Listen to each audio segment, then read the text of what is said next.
Spring break! I'm going to Europe. Yes. I'm going nowhere. Oh, I'm going with Tiffany, LaDasha, Jaquela. I'm going to be alone. We're going to get those really cute little umbrellas. I'm going to be alone. All right, be a downer.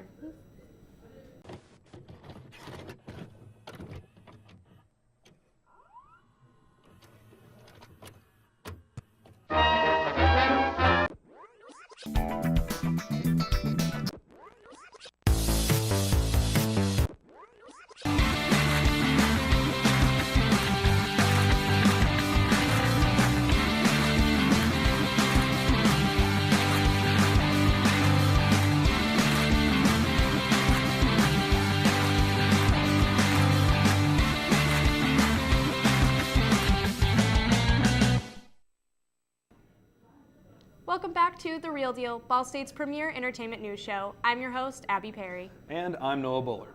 By the time you're watching this, most of us are going to be partying.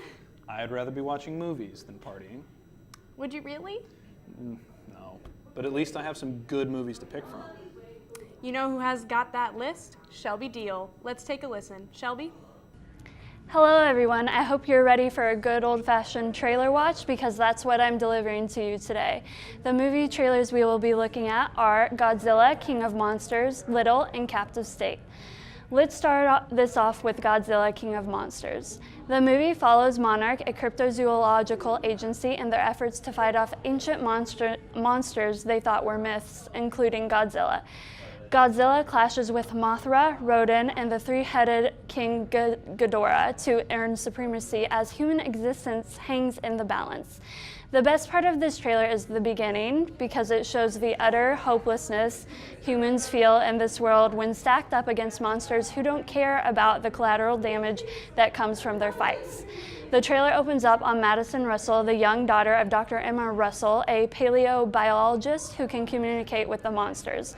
Madison is all alone in a dimly lit room at a control desk, desperately asking if anyone can hear her through a communication box.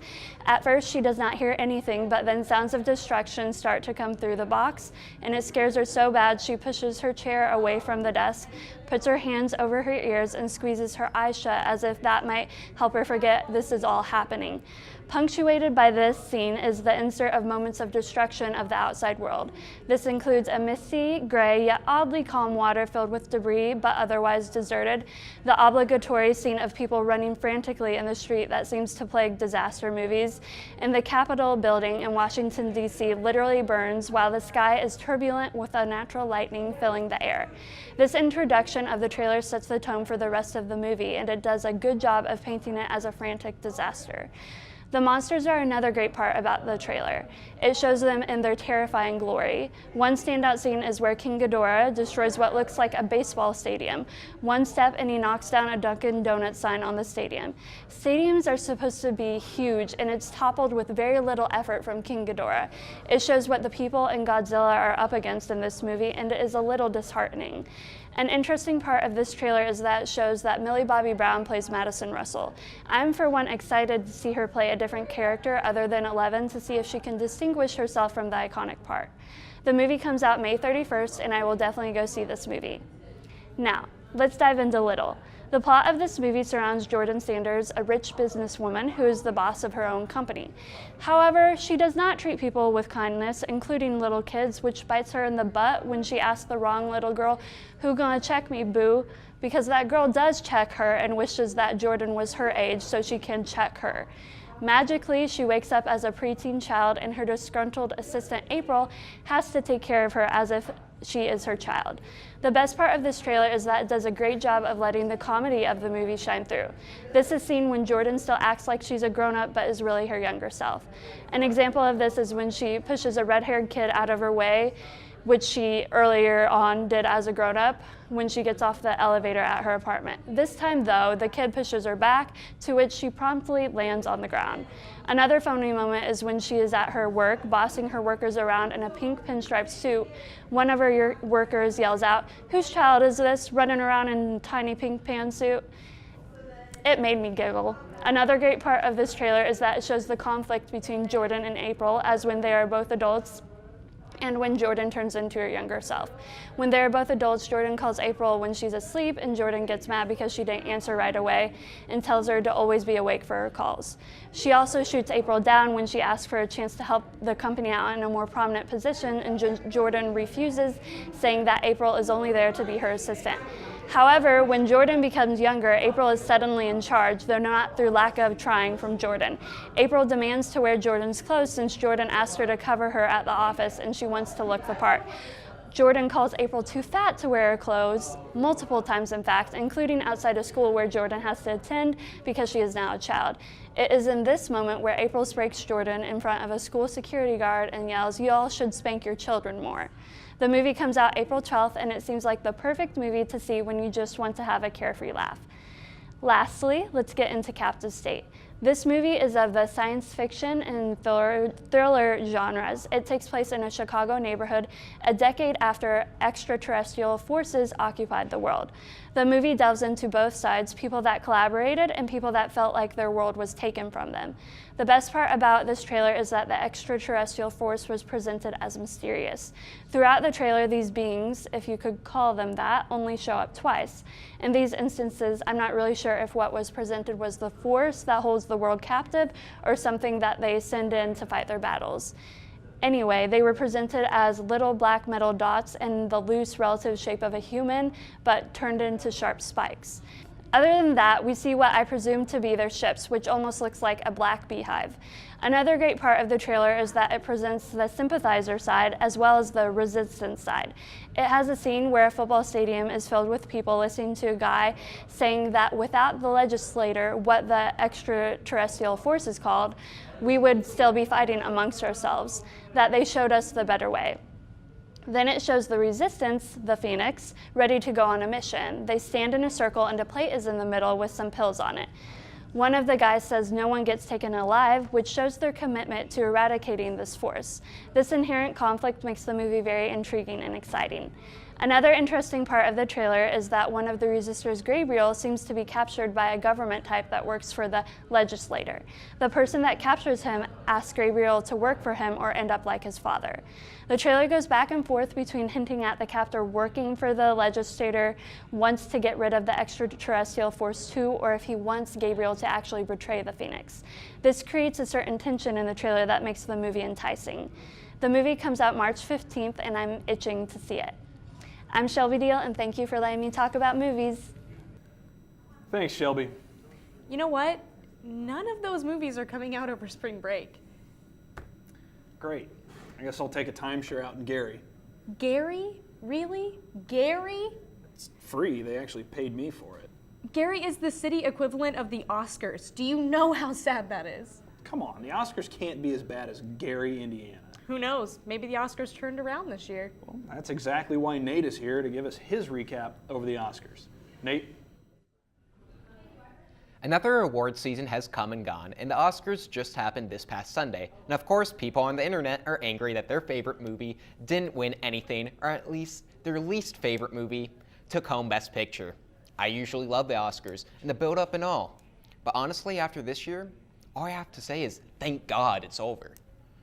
If you're expecting me to rant about Green Book winning Best Picture or Bohemian Rhapsody winning 4 Oscars, I'm not. While I loved Green Book, it's not the movie I wanted to win. That'd be BlacKkKlansman or A Star is Born. But I'm not going to complain about it because in the end, I'm not one of the people deciding who wins what award. It's their opinion, not mine. A lot of the wins were expected. Regina King, Mahershala Ali, Rami Malek, and Shallow from A Star is Born all won the awards they were expected to win. There were some happy surprises. Olivia Colman won Best Actress for The Favorite over frontrunner Glenn Close. Spike Lee finally won his first Oscar for Best Adapted Screenplay for BlacKkKlansman. And Black Panther took home some much-deserved wins for costume design and production design. There were some great speeches as well, with The Favorite actress Olivia Colman and Black Panther production designer Hannah Beachler giving 2 of the best speeches of the night. Rami Malek, Ruthie Carter, and Spike Lee gave some impressive speeches as well. Bradley Cooper and Lady Gaga performed Shallow from A Star is Born in a performance that easily won the night and reminded us, why isn't this movie winning more awards? Queen performed with Adam Lambert and they were much better than I thought they were going to be. But who am I kidding? It's Queen, one of the greatest bands to ever grace our ears. Another cool fact about the Oscars is, for once, every single movie that was nominated for Best Picture took home at least one award, which really doesn't happen anymore in this day and age. Even two of the biggest Best Picture snubs, First Man and If Beale Street Could Talk, got some love. There's a lot to discuss and digest about this year's Oscars, but I'm just going to leave it at this. I enjoyed the show. I enjoyed having no host. In fact, it made the ceremony overall flow much better. I know the internet is blowing up right now, but in the end, I'm just happy for the people who won. That's all I got for today. Until next time, I'm Nate Richard. Thank you, Nate. So many movies. You know what we need? More talk on music. Well, let's see if your wish comes true.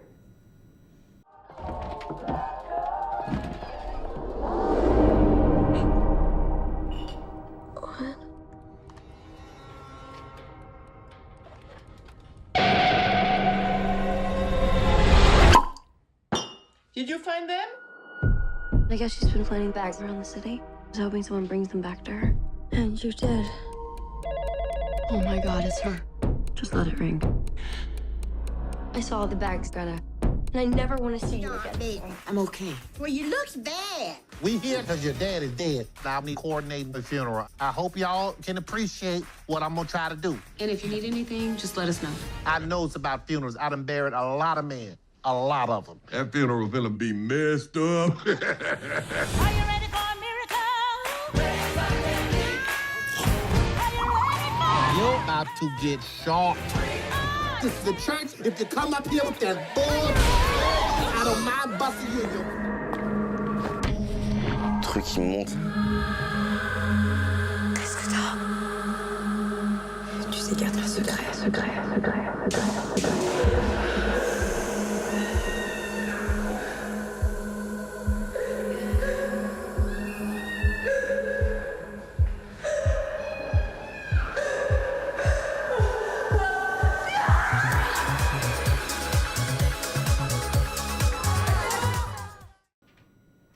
Weird. Sprung Bronk! Didn't Yeah. we already go past that bit? You're just jealous because your spring broke. Whatever. And I have a really cool playlist to play too. What kind of playlist? Well, Marcos went ahead and made me one. Well, now I'm curious. Care to share, Marcos? Thanks, guys. Lately, I've been noticing that there's been a fair amount of re-releases in the music world.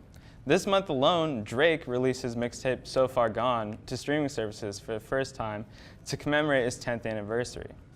Eminem has also done something similar with his debut album, the Slim Shady LP, for his 20th anniversary, with a few bonus tracks to accompany its release. Last year, the White Album was re-released for its 50th anniversary, by the Beatles, of course. This has got me thinking about the intention of these albums and how certain works of art hold up to the test of time. Just over a year ago, Kendrick Lamar released a special collector's edition of his album Damn for about $10. I remember buying this as it played the order from back to front instead of its original order. I distinctly remember thinking to myself, did I buy this because it was something new to offer, or just based off the nostalgia factor of a great piece of work?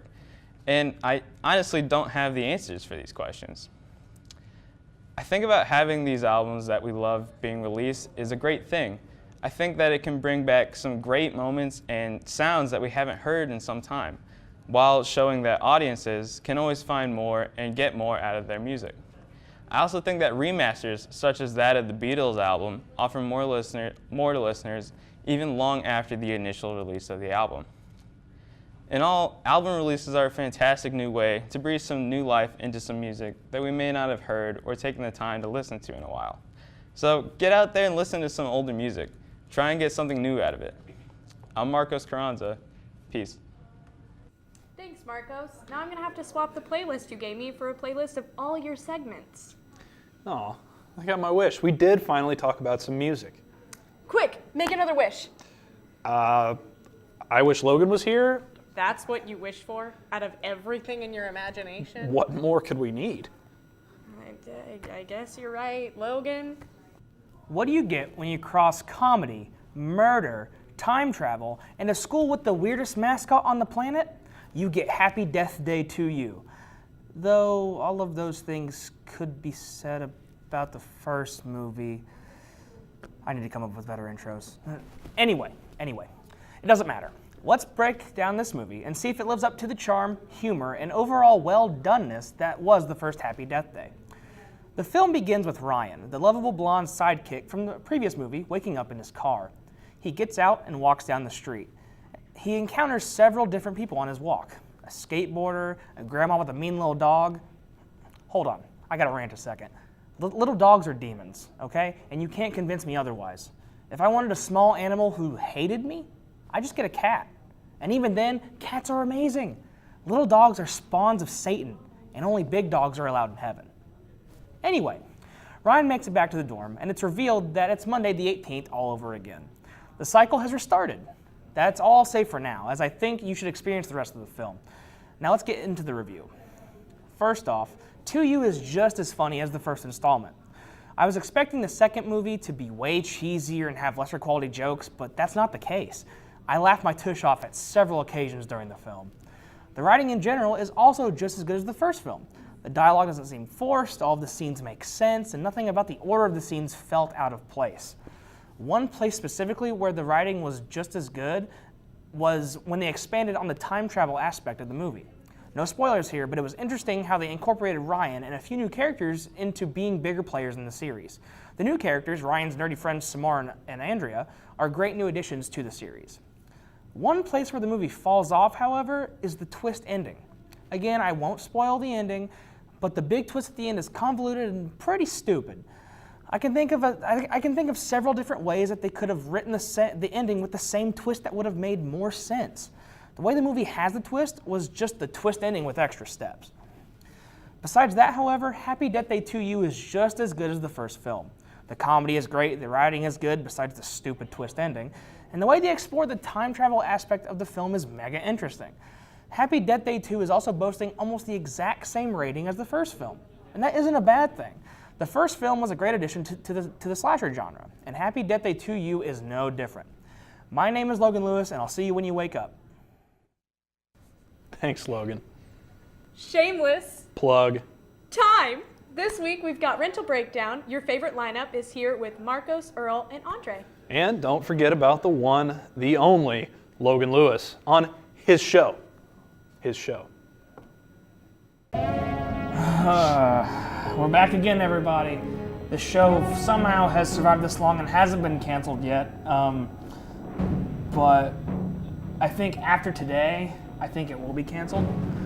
Yeah, so the movie that we watched for this episode is King Cobra. We're gonna eat some red chili flakes. Oh.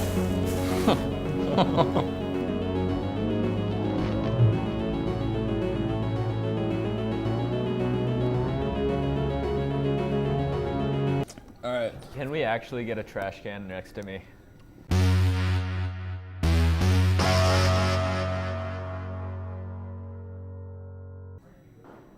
Sprawlin' Brawlin'. Josh Brolin? Why? Not my boy Josh. You hear that?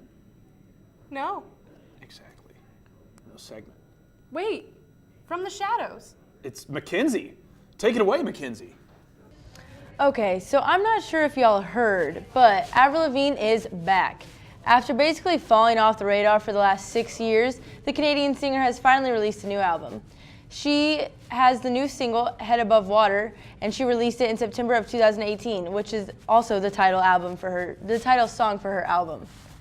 Lavigne's last album debuted in 2013, and since then, she has been mostly inactive in the music and film industries.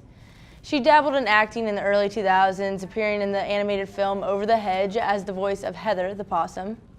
However, in the last few years, she's pretty much retreated from the public eye altogether. She keeps up with her social medias a little, but she's only appeared in a few headlines. Many of those public appearances were focused around her Lyme disease, actually, which she was diagnosed with in 2015. Lavigne says it was a night in bed with her mom when she was so sick she thought she was going to die that she decided to open up the notes on her phone and begin writing a song. This is, of course, how the pop ballad Head Above Water got brought to all of us. Despite its tragic beginnings, the Head Above Water album was released on February 15th and has some pretty good feedback. The album features 12 songs that bring back Levine's signature pop-punk sound, but just a little bit more grown up. Just a few of my personal favorites are Dumb Blonde, which features Nicki Minaj, Crush, and Goddess. Honestly though, this album is exactly what I didn't know that I needed. I used to be a huge Avril Lavigne stan back in the day, but with this album release, it's like she grew up right with me. There is so much emotion and authenticity in this album that I was undeniably moved when I first started listening. I'm a huge fan of supporting my favorite artists no matter how long they're out of the game, so I'm excited to see what else Lavigne will put out in the next coming years. But hey, even if she never makes anything again, she has given us some truly iconic bops in her time, and this album only adds to that legacy. Thanks for listening, y'all, and until next time, I'm Mackenzie Diggs. Thank you so much for your amazing segment, Mackenzie. Really, you didn't have to say a word for me to be enamored by it. I'm glad it turned out so well, but there may have been a couple trolls there to ruin the show for us. You mean Brandon's back? I thought we got him stuffed. Not a literal troll, but an internet one. Yeah, so Brandon. But Brandon would never troll anything other than the real deal. Not even Captain Marvel? No. Internet trolls will, though. Kind of like what Matthew's talking about. The MCU is finally coming back in full force with its latest installment, Captain Marvel. Early box office estimates and positive test screenings are indicating that Marvel has yet another massive hit on their hands. But recently, it has been garnering some attention online for not so great reasons. The film's audience rating on Rotten Tomatoes currently stands at 27%, a record low for the MCU, from almost 50,000 users. Now, if you are a normal human being with a rational thought process, you've probably noticed that the film hasn't even come out yet, and there's no way that 50,000 people have seen it, and you would be absolutely correct. So where did this random hate come from? Well, it all started from an interview earlier this month when Captain Marvel herself, Brie Larson, made a comment stating that film critics and interviewers she came across on press tours were, in her experience, overwhelmingly white male, and that she wanted to do whatever she could to make these press tours more inclusive, which is a great thing to promote. That is, unless you're a 26-year-old white man living in your mom's basement. Internet trolls and fanboys already had issues with the film, because misogyny, and had an absolute frenzy over Larson's perfectly understandable comments, claiming that Larson was being sexist and racist towards white men and using her position to further her political beliefs. Many began announcing their intentions to boycott the film altogether, and then headed over to Rotten Tomatoes to bombard the user score with undeserved negative reviews. Now, isn't it just so brave for these guys to stand up for their beliefs, even if they are based solely upon clickbait headlines and quotes taken purposefully out of context? If they had just took the time to read the article, there would be no backlash, and I wouldn't have to be talking about this again. The same thing happened with the last couple Star Wars movies because strong and powerful female characters began taking the center stage in the franchise, and white men everywhere felt threatened that their heroes were beginning to look less like themselves. So to wrap this up, yes, all of these negative reviews are crap. And the backlash Larson has gotten is just an excuse for fanboys to get furious about their beloved franchises becoming more progressive and inclusive. I, for one, cannot wait for Captain Marvel. And I'm even more excited to see how the trolls react when Carol Danvers single-handedly kicks the ass of the villain who killed half of their favorite heroes. So until next time, I'm Matthew Simmons, and please, read articles. Wow, Matthew, great moves. Keep it up. Proud of you. One more break before spring break? Splong blong.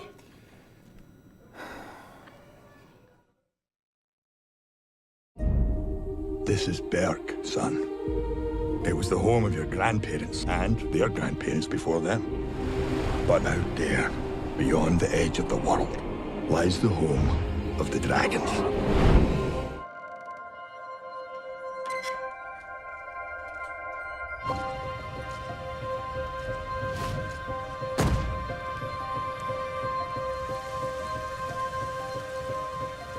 Does it bother you? A lifetime has passed since the horrific events of Taco Tuesday. Our lives descended into chaos. This new life has Hello everyone. Last week I got a little heated talking about media influencers. This week I'm going to talk about something really happy for me. Good Girls Season 2 is coming out on Sunday. If you haven't seen this show on Netflix, you need to get to it. It's a truly amazing show. I took forever to watch Season 1 because I didn't think it looked like a show that I could really get on board with, but boy was I wrong. I fell in love with this show almost instantly. If you don't know, it's about 3 moms that are desperate for money. One needs money to keep custody of her daughter, one needs money to be able to make a living and finally get rid of her cheating husband, or at least be the one in control for once, and one has a really sick daughter and has really expensive meds and or a kidney transplant. They think that the only solution is to rob a grocery store, but little do they know that they robbed a grocery store that is already tied to a local gang. They are now roped into a gang to avoid being killed. Chaos ensues.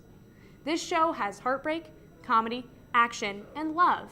It touches on really hard-hitting topics, including attempted rape.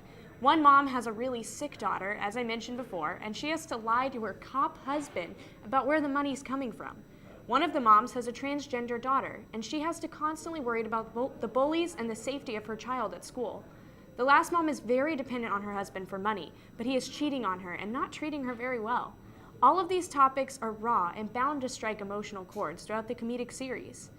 There is also a strange chemistry between the main gang member and the third mom with the marital issues, but I kind of root for it, but that's neither here nor there. Sure, the concept is a little bit unrealistic, but they make up for it with everything else. I know the series sounds like a lot, and the concept sounds a little wacky, but trust me, it is worth a watch. If you like comedy, you'll like it. If you like suspense, you'll like it. If you like drama, you'll like it. Trust me when I say, you'll like it. Just give it a watch and get back to me, and then make sure to watch Season 2 and see how not good these good girls are. You know, Abby, I've been feeling pretty angsty lately. It's that time of year. So I decided to dive back into the rock renaissance that was the late 90s and the early 2000s. And from Sum 41 to Green Day, there's no shortage of one-hit wonders, established groups that we can choose from. Nirvana, the Foo Fighters, Matchbox 20, all of them had most of that critical success in the late 90s and the early 2000s. And with this particular final word, I really want to highlight some of the bands that I've rediscovered in the past year or so. So let's cover some one-hit wonders. The Anthem by Good Charlotte, Face Down, Red Jumpsuit Apparatus, In Too Deep by Sum 41, Last Resort by Papa Roach, and The Ultimate Car Jam, Stacy's Mom by Fountains of Wayne. And these are some of the most prominent one-hit wonders in that teen angst playlist.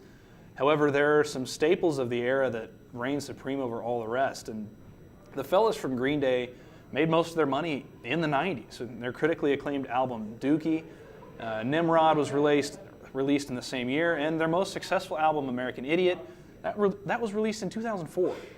Green Day is not synonymous with pop punk, and lead singer Billy Joe Armstrong said that he wanted pop punk to die. So we'll roll with that. We can talk about bands like Reliant K, Blind Melon, the Bare Naked Ladies. We can talk about them all day. However, those groups made up an entirely different niche in the 90s and the early 2000s, and these groups are still finding ways to be relevant today. Hootie and the Blowfish, which is another niche group from that era, is touring with the Bare Naked Ladies. And the Blowfish singer, Darius Rucker, he forayed into country music for a while. It all just shows how developed these groups were, even though many were one-hit wonders. And to wrap up this segment, I want to highlight what Weezer has done. Recently, they released the Teal album, which is just them covering famous rock songs, ranging from Africa by Toto to Electric Light Orchestra's Mr. Blue Sky. And Weezer can be credited with reforming the way punk rock was appreciated. And from Buddy Holly to Undone, the Sweater Song, Weezer has been cranking out hits for the better part of the last quarter century. Well, I'm off to Splonger Blonger. See you later, loser. Well, then, if you want more from The Real Deal, check us out on Facebook, Twitter, and our website for all things entertainment.